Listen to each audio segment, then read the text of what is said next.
दोस्तों नमस्कार, स्वागत है आपके मनपसंद चैनल में। आज मैं आपको इस बारे में बताऊंगा कि जो डॉक्टर साहब ने पहले वीडियो बनाई थी कि दूसरे महीने में क्या क्या चेंजेस आते हैं, तीसरे महीने में आपको बताएंगे क्या क्या फर्क आता है शिशु में, जिसे हम फीटस भी कहते हैं।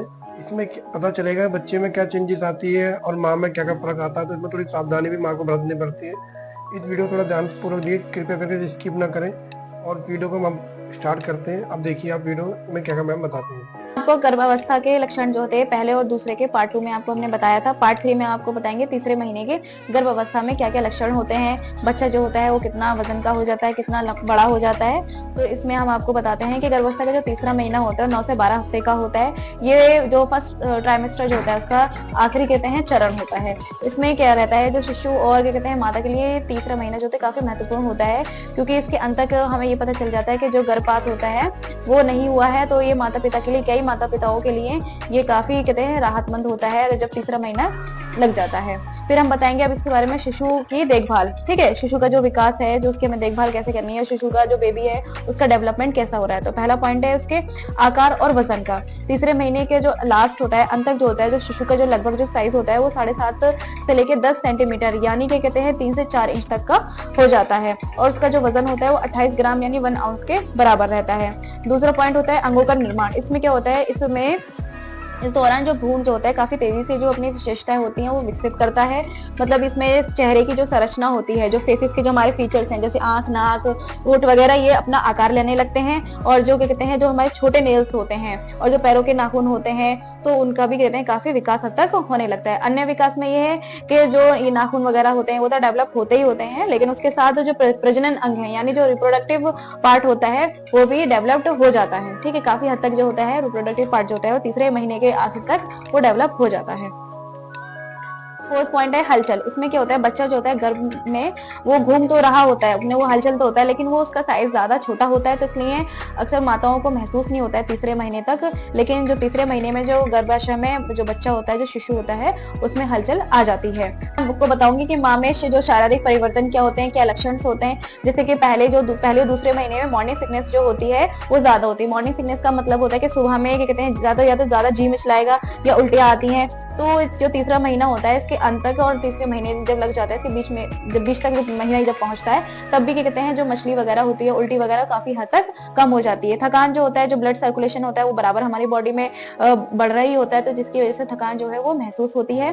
ठीक है, थकान का तो महसूस होना लगता ही है, लेकिन और दूसरा ये कि स्तनों में बदलाव जो होता है वो काफी हद तक लगने लगता है। स्तनों में पहले से ज्यादा भारीपन लगता है, पहले से ज्यादा संवेदनशीलता महसूस होती है। और मूड स्विंग्स, हार्मोनल के कहते हैं उतार चढ़ाव के कारण क्या होता है, बहुत ज्यादा क्या कहते हैं मूड स्विंग्स किसी किसी पेशेंट के, किसी किसी महिला के बढ़ने भी लग जाते हैं, जिसके कारण कभी चिड़चिड़ापन, कभी एकदम हंसना, कभी खुश रहना या कभी एकदम रोना जैसा महसूस हो सकता है। योनि में शराब, योनि में जो शराब है उसकी वृद्धि हो सकती है, लेकिन अगर वो शराब लालपन है या फिर कंटिन्यूअस कहते हैं स्पॉटिंग के तौर पे कहते हैं बार बार आ रहा है, तो आप अपने नजदीकी डॉक्टर को दिखाइए, वो असामान्य लक्षण है।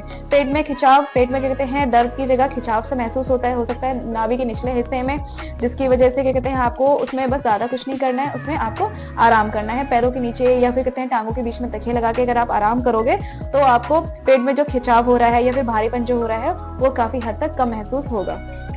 अब हम बात करेंगे सावधानी के बारे में कि तीसरे महीने में हमें क्या सावधानी लेनी है और क्या देखभाल करनी है। ठीक है, पहला है डॉक्टर की सलाह। आप कोई भी मेडिसिन खाते हो, तीसरा महीना अगर है आपका, या पहला, दूसरा, तीसरा, कोई सा भी है, फर्स्ट ट्राइमेस्टर है अगर प्रेगनेंसी का, अगर आप कोई मेडिसिन खाते हो या फीवर की खाते हो, कफ एंड कोल्ड की खाते हो, नॉर्मल कोई पेन किलर भी लेते हो, तो आप विदाउट गाइनी के कहते हैं मत खाओ उसको, क्योंकि कुछ मेडिसिन जो होती हैं वही प्रिस्क्राइब की जाती हैं प्रेगनेंसी में, क्योंकि बहुत सी ऐसी फीवर की भी मेडिसिन होती हैं जैसे डोलो 650 जो होती है, उसकी वजह से भी कभी कभी किसी पेशेंट को देखा गया है कि गर्भपात होने के चांसेस जो होते हैं वो बढ़ जाते हैं। इसलिए आप कोई भी मेडिसिन लो तो हमेशा पहले डॉक्टर की सलाह से ही लो। दूसरा है आहार। आहार में क्या आपको संतुलित और पौष्टिक आहार खाना है। मसालेदार ज्यादा सब्जियां नहीं खानी है, मसालेदार ज्यादा चीजें नहीं खानी, बाहर का खाना नहीं खाना है, क्योंकि जो मसालेदार चीजें होते हैं वो हमारे हार्टबर्न को ट्रिगर करते हैं, यानी जिसकी वजह से सीने में जलन जो होती है वो काफी ज्यादा होती है। तीसरा पॉइंट है आराम। ठीक है, इसमें क्या आप तीसरे महीने में तक अगर आपका है फर्स्ट ट्राइमेस्टर है तो आप इसमें पर्याप्त आराम करें। अगर क्या कहते हैं आराम नहीं कर पा रहे हैं तो दिन में 1-2 घंटे के लिए जरूर लेटें। अगर ज्यादा थकावट होती है तो थकावट को खत्म करने के लिए एक आप पर्याप्त, एक नॉर्मल, जितना आपसे संभव हो सके उतना आप आराम करें। फिर फोर्थ पॉइंट है हाइड्रेशन। हाइड्रेशन में क्या है कि आपको ज्यादा से ज्यादा पानी पीना है। दिन भर में 2 से 3 लीटर पानी आपको पीना ही है, ताकि आपकी बॉडी जो है वो हाइड्रेट रहे, ताकि बॉडी को पर्याप्त कहते हैं पानी मिल सके, क्योंकि हमारी बॉडी में 70% जो होता है वाटर होता है, तो हमें पानी की बहुत ज्यादा जरूरत होती है। फिर 5वां पॉइंट है व्यायाम। व्यायाम कर सकते हैं, यानी कि एक्सरसाइज। एक्सरसाइज आप कर सकते हैं, नॉर्मल एक्सरसाइज कर सकते हैं, हल्के फुल्के एक्सरसाइज कर सकते हैं, जैसे कि चलना है या योगा है, लेकिन डॉक्टर की सलाह से। फिर 5th पॉइंट है धूमपान और शराब। धूमपान जो है इसको जितना हो सके क्या कि बिल्कुल कहते हैं बंद कर दें। जो महिला की प्रेगनेंसी है या फिर उनको कहते हैं गर्भावस्था में है वो भी, और उनका तीसरा चरण चल रहा है, तो उनको क्या कहते हैं बिल्कुल भी क्या कहते हैं धूमपान और जो शराब वगैरह है वो नहीं पीना चाहिए, जिसकी वजह से क्या होता है बच्चे में या तो कंजेनाइटल डिजीज हो जाती है, मतलब बच्चा असामान्य पैदा होता है, या फिर गर्भपात के काफी ज्यादा संभावता हो जाती है।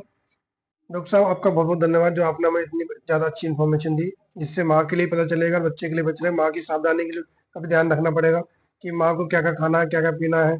अगर आपको हमारी वीडियो अच्छी लगी तो कृपया करके हमारी वीडियो को शेयर करें छोटे बड़ों में, और हमारी वीडियो को ज़्यादा से ज़्यादा सब्सक्राइब करें, जिससे हमें और मोटिवेशन मिले कि हम और भी अच्छी वीडियो बना सकें। धन्यवाद। जय हिंद, जय भारत।